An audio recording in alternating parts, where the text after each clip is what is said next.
Welcome to my introduction to business and customer base. My business will aim to produce an effective, versatile and environmentally friendly lip balm. The purpose of this company is to ensure ongoing health of skin and lips for all those that struggle with dry lips in the Australia's diverse climate. The product itself will be made in Australia, not tested on animals, and be made by all natural, simple, local sourced ingredients. The business will prime geographical location will be within Australia, with options to expand internationally when it proves successful in its home climate.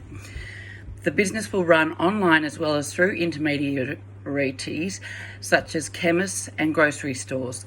Lip balms are not confined to a certain age demographic. However, the target market will be aimed around millennials, aged between 18 and 34, as this group is the largest user of cosmetics of this nature.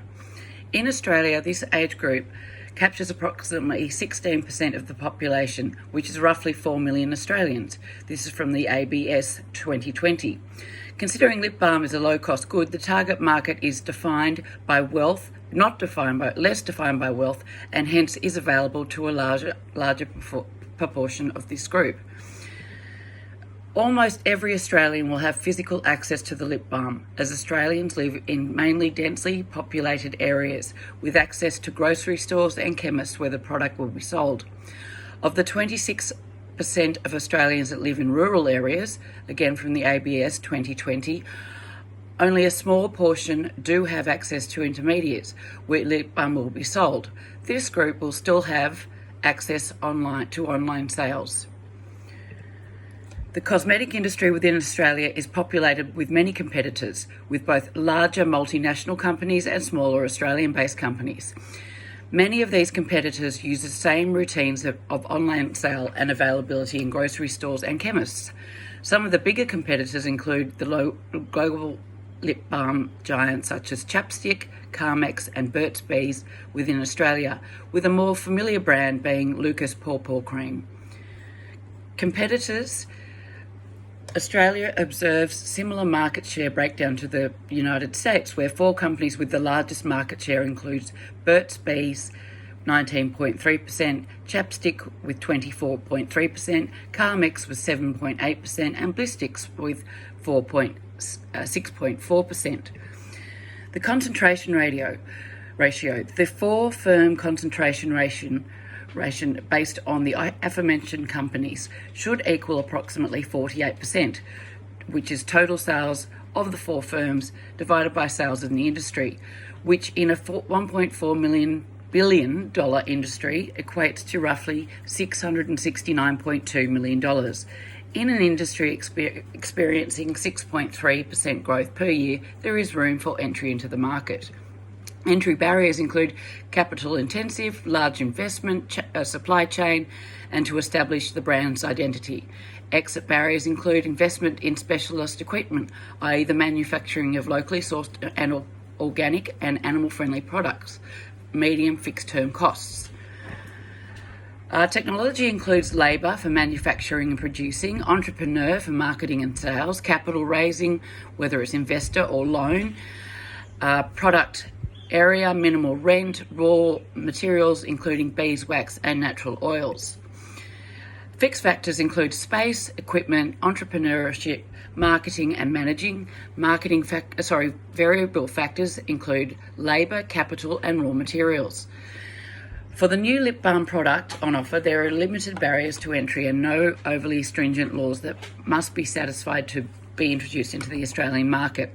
Apart from normal business regulatory proceedings, there are minimal additional certifications needed as the product uses only locally sourced natural ingredients and it is not tested on animals.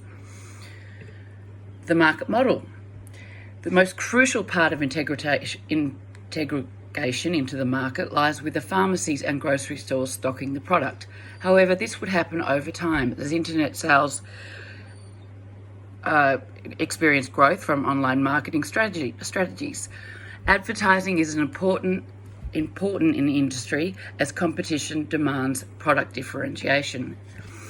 Research and development is important to create the optimal lip balm, but our point of difference within the marketplace is that our company thrives on using simple, locally sourced, basic and natural ingredients that are not tested on animals like many of our cosmetic competitors.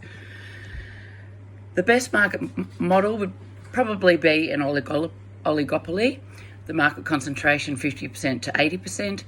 Smaller number of relative competitors include Chapstick, Carmex, Burt's Bees and Blistex. The market entry and exit is relatively easy, as organic, locally sourced are scarcer goods available on the market today. Pricing.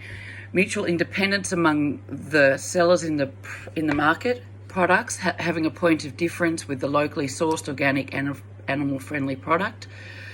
Packaging, which comes under the heading of Define Q. Here's an example, 1 times 4.8 gram pack. You can get a multi-pack of 4 times 4.8 grams. The quantity of output is obviously grams of lip balm.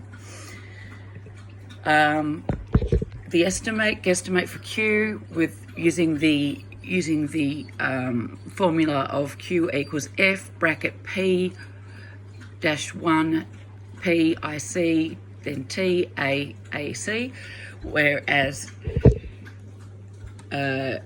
Q equals the grams, P equals the average price paid for 1 gram, I equals capita income in the given market in thousands. PIC is the average of 1 gram of beeswax and 1 gram of essential oil. T is for temperature. AC is the leading competitor's monthly advertising expenditure in dollars, and A is supplied monthly advertising expenditure. Some problems that we might come across are admitted variables, availability of ingredients, uncertain relationship between the independent variables, i.e. beeswax and essential oils, and data collection, including quantity and quality. The guesstimate of costs, the fixed costs will be no red to start with, as we started from home. Salaries will be minimal, but increases the business demands. Interest on any loans borrowed, depreciation, insurance, including indemnity insurance and public liability insurance. Variable costs include raw materials, packaging, marketing, salaries, water, electricity, taxes, etc., utilities. Problems may be market changes, uncertainty such as manufacturing, packaging, market wants and needs, supply and demand, and seasonal factors. I've referenced a few things on a slide at the end. If you have any more questions, please don't hesitate to call. And thank you very much for listening to my product. Enjoy Lizzie's lip balm. Thank you. Bye bye.